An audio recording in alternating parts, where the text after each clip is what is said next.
Now, this is one of my absolute favorite stories in Scripture.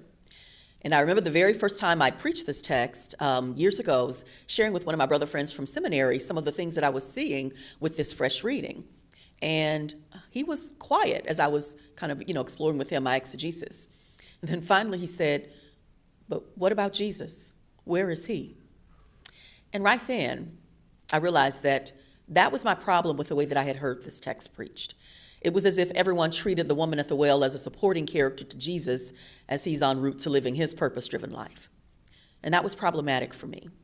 So in my reading and my preaching of this text today, I am exploring what I believe is a way forward in birthing new worlds, the womanist vision for 2026. I believe that we have got to take these texts that we love and venerate in Scripture, and we've got to give these previously supporting characters lead character energy and see how it helps us navigate the current context. So that's what I'm going to be doing in this text this way forward. So I'm giving her leading character energy. But the other thing that I wanted to confess is that sometimes religious men suck. November 6, 2012, is the date that we are going to the polls to elect Barack Obama for his second term. I had been waiting for this date the better part of a year because I was sick of those political ads. Everybody trying to make Barack Obama a one-term president. And I was like, not on my vote. So I spent the better part of a year waiting for the opportunity to cast my vote. But I did not know that also on that day, that would be the day that my niece, Kayla, would transition this life.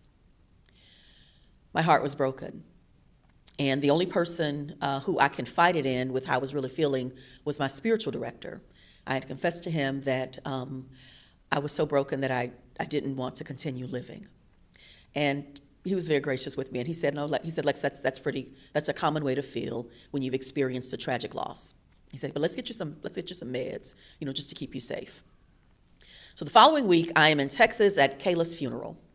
Now, the pastor of the church where my sister Nikki was worshiping, I don't know if that dude knew Kayla, and I'm not even sure he knew Jesus, but he did know how to conduct a worship service and a funeral in an orderly fashion. So there are three of us who are on the program to offer comments at her funeral.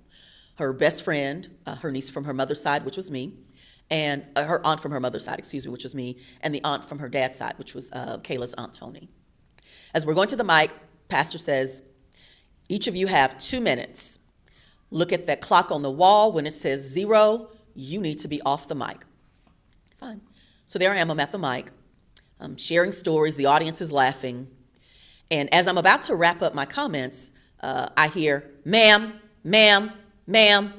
your time is up. I look up at the wall and sure enough, the clock says 000. Later that afternoon, I'm talking with one of my cousins who pastors a church, and I told him what happened, and he just starts laughing. And he said, yeah, Lex, I've done that too. Sometimes religious men suck. So I don't preach this text venerating Jesus as the Son of God. The gospel writer calls her the woman at the well, but I call her Carol